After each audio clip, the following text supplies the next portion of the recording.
Over half a century on, Stanley Kubrick's A Clockwork Orange remains a source of controversy and discussion, despite being largely embargoed for nearly 3 of those 5 decades. The hyper-stylized film sets and the memorable props tell an equally provocative story. Today we're going to delve into the story of how a shiny white phallic sculpture by Herman Makkink called Rocking Machine became head droog Alex's chance weapon of murder.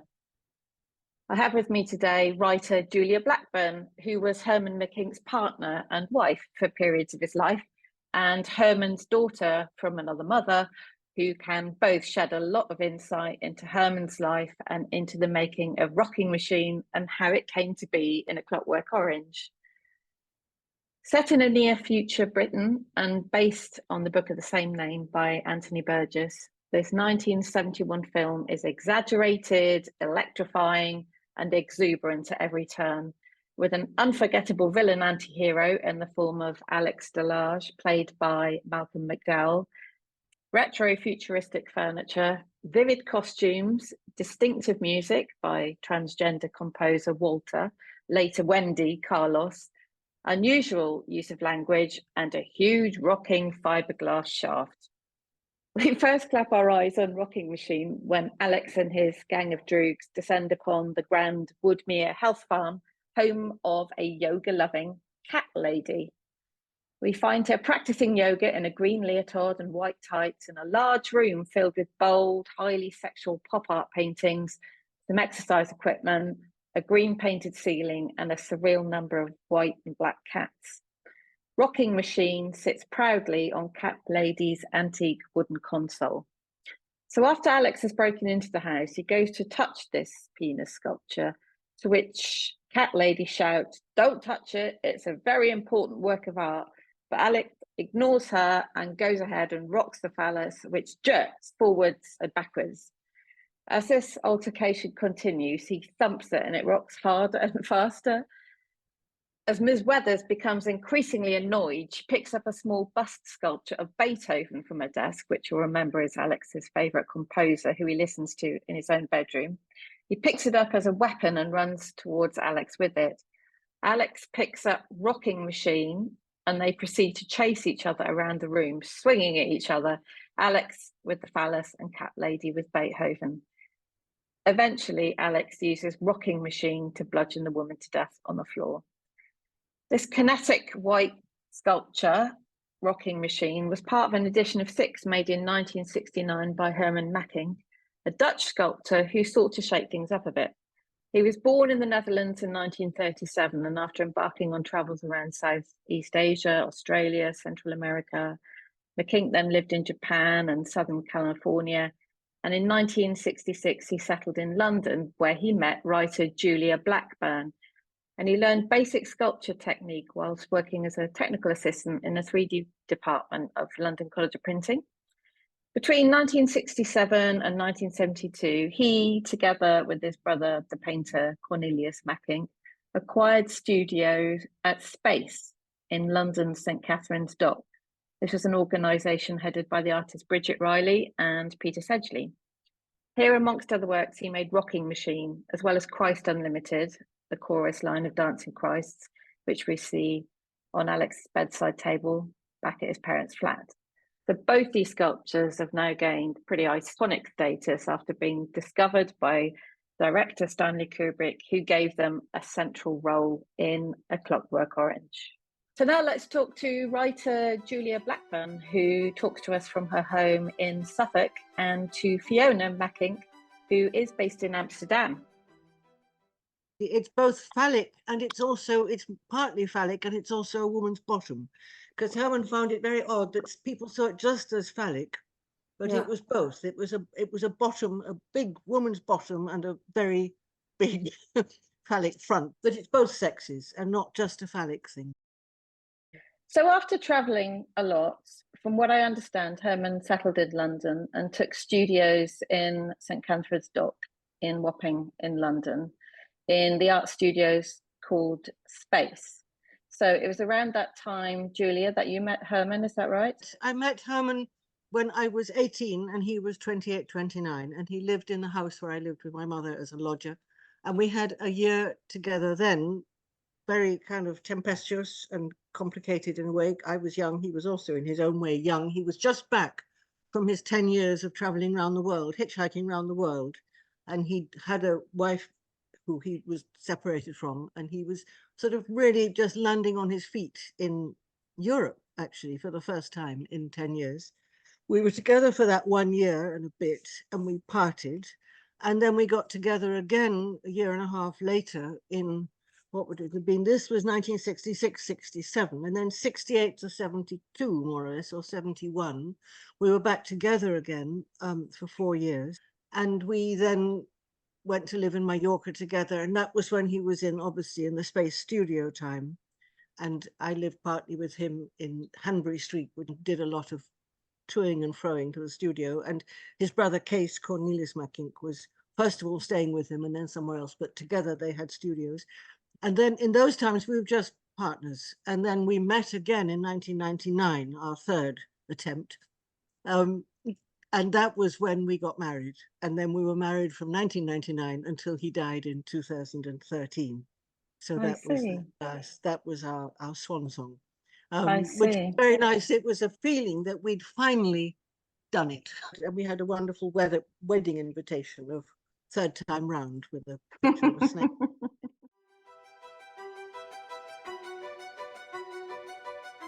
So of course, then you understand that I was born from another marriage in between Julia, but before Herman married Julia as a third wife, let's say. Yeah.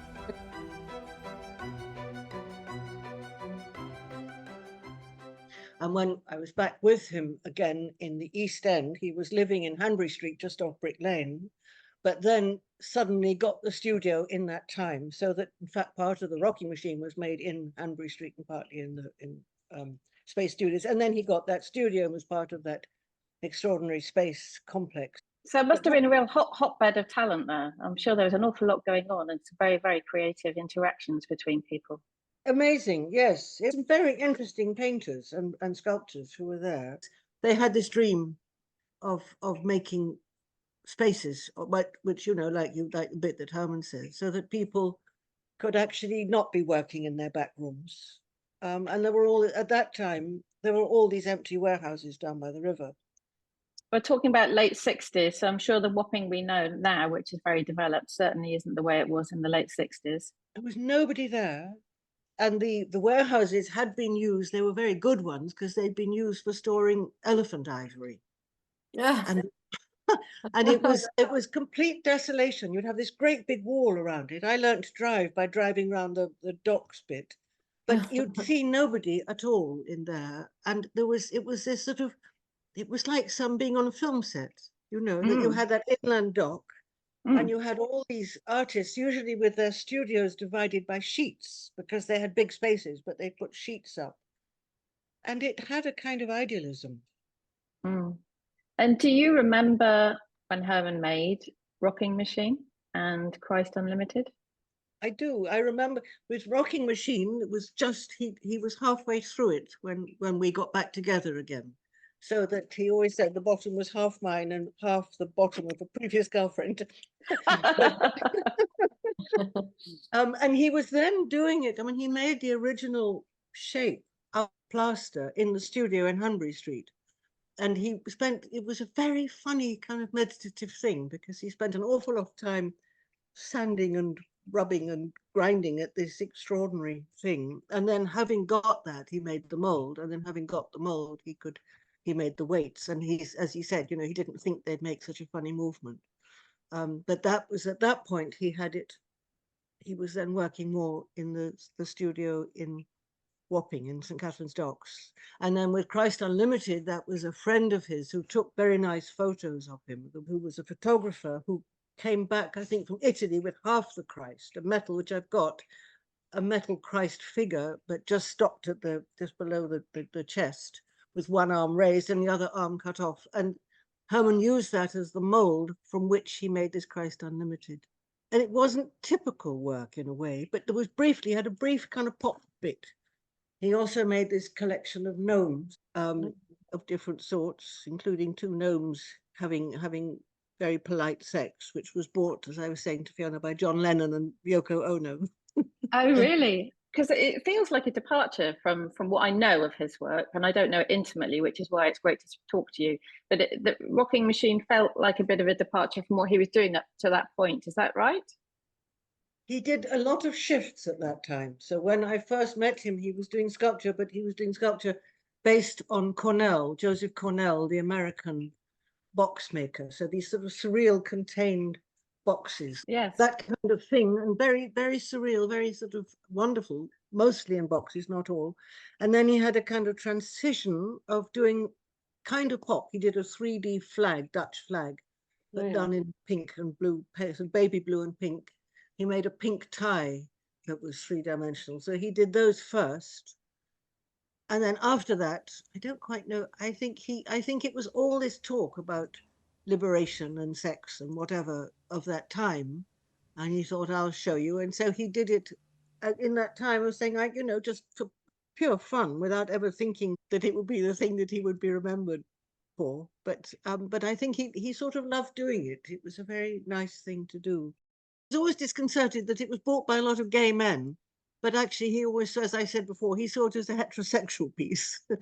And that was a kind of odd element to it. I was going to say, and to contextualize it, I suppose the pop art scene was raving in the late 60s. All those college artists at the time, I guess, Peter Blake and so forth, would have been, on the other side of town at the Royal College and the west side of London. Alan Jones in this sort of period of contextualizing the late 60s. So do you know, did Herman deliberately want to shock with this piece, or was he just sort of having fun, do you think? He wanted to shock with it. He thought he in a kind of light-hearted way. He didn't want to shock and make people sort of, run away, as it were. But he found it, I think, particularly because of this idea of it moving, it being kinetic. That's what he found such fun about it. And yes, it was joining in. There was this big ICA show where the Arts Council bought one rocking machine, and I don't think he made it for the show, but it made quite a stir in the show because of being so unexpected. Absolutely. And do you know how Stanley Kubrick came to be at St. Catherine's Dock and to choose Rocking Machine and Christ Unlimited and his brother's paintings, pop art paintings, at the same time?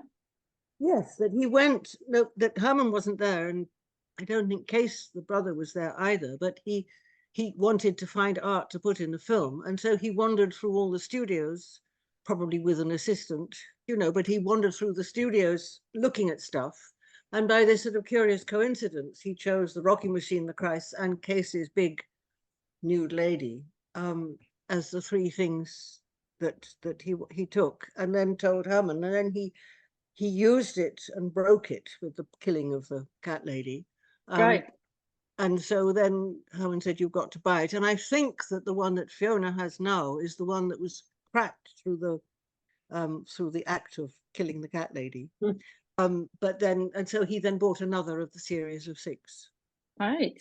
And then there's an edition of 6, and the other 4 are in private collectors' hands, I presume.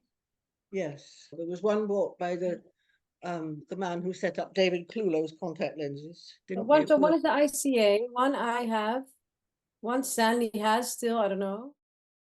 How did Herman feel about them being in the film? Obviously, the film caused a huge amount of controversy at the time, and obviously it was banned by Kubrick himself later on. So do you know how Herman felt about the film?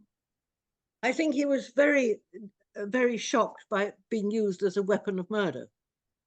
He really didn't feel it was so against what his idea was.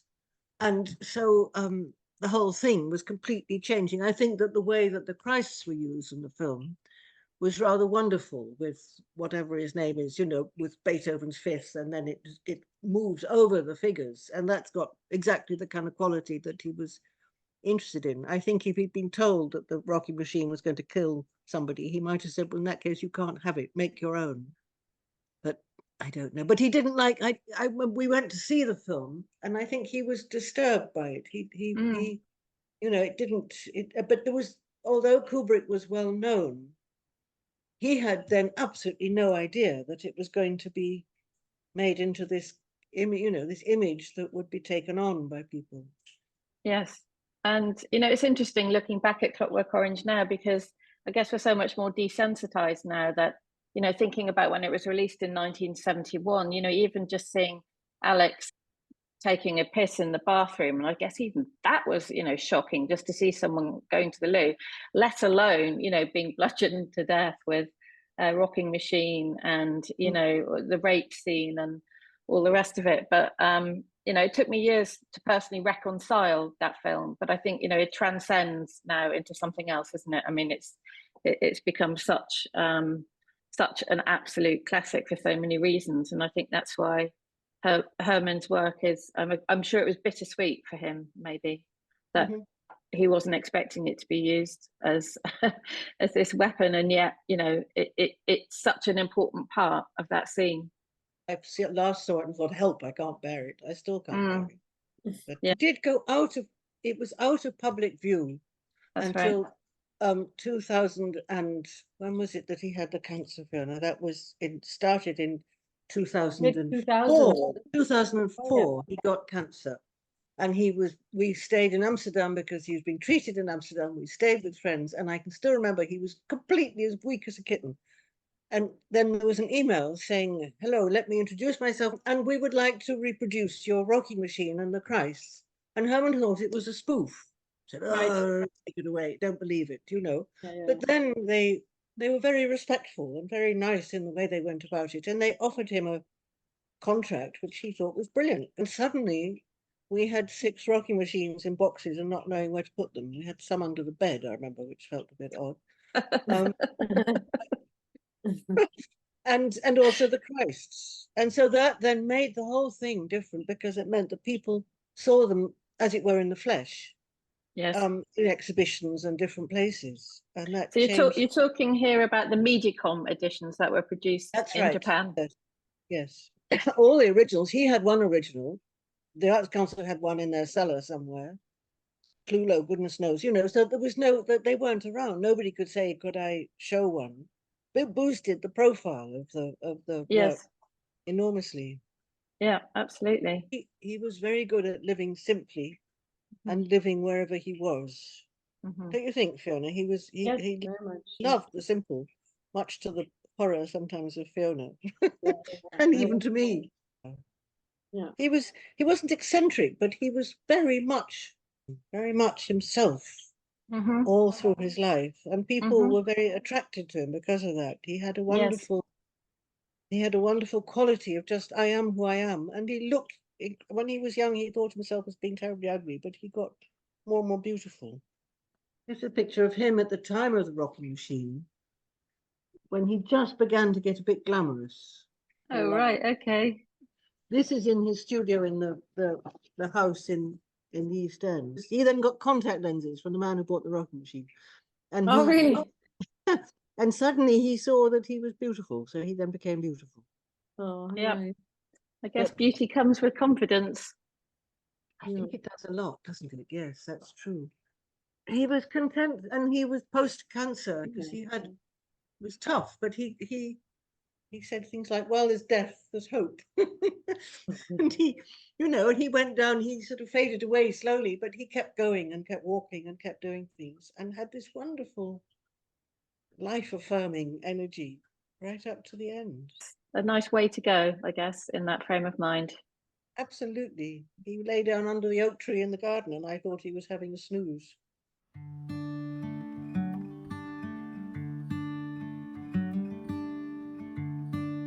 So Fiona, you produce the new editions of Rocking Machine from the original mold, is that right?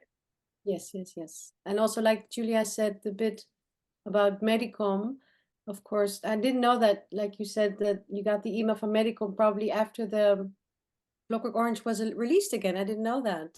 That makes, because then people started seeing it like, what? I didn't know that. We know that Herman made a second edition of 6. So Kubrick died before the Clockwork Orange was released again. And that was the reason Herman had a student, Steve Nestorovsky, who he said, right, convinced him to do another release. Then Medicom contacted Herman and he was like, okay, so he was happy with that. But then he died, and of course I'm the sole heir. So I decided somehow to start, like, I'm gonna do it myself. And then I asked the guy, Steve Nestorovsky, who made the second edition with Herman, who's, you know, still alive, and who would be the one to ask. And I had the original mold, I had the original rocking machine. So I kind of looked for artists. I'm gonna do it here. It's gonna be more expensive, but I'll have control over it. And will be. I found an artist who lived like 5 minutes from Herman's studio, so it felt more like, you know, in the family, like to make Herman from the Herman Makkink estate, keep it close, not to be this kind of commercial thing, and kind of keep it more central. Yeah. Yeah, completely understand that. And it's great that, you know, you as the daughter are able to control that in the way that you want. You know, working from the original mold and obviously overseeing, I guess, the production of each and every one, which is a very time-consuming process, I would imagine. Yeah, I just have Julia telling me and showing me all these stories, and knowing whatever she knows, and Steve Nestorovsky, the guy who helped, know whatever he knows, and then trying to do it alone. It's quite hard, but I never wanted to give up. Yeah, well, I think the world is very, very pleased that you are making them and that you are making them. I think that that's so important, and that, you know, his legacy can continue. But I don't think A Clockwork Orange is you know, it's not going to fade anytime soon. If anything, it's gathering. You know, it's amazing. When I started film and furniture maybe 10 years ago, it was just a sort of a passion project sideline, that obviously Kubrick's always been talked about, and there's always been theories and conspiracy theories about Kubrick. But it's amazing, it just keeps building and building and building. So, you know, these films are just becoming more and more, I was going to say cult, but it's past that now. But even young kids, like a 20-year-old knows the rocking machine. Like, what? Like, they don't even study like film or cinema. It's interesting that I read something the other day in the paper that said that he's now considered the greatest filmmaker of the 20th century. Wow. Which is quite a, you know, there's quite a few to compete with. Absolutely. And it's that switch, because we watched the other night, we watched half and then got bored of Barry Lyndon. But to go from Barry Lyndon. You said it, Julia, not me. Yeah, me too.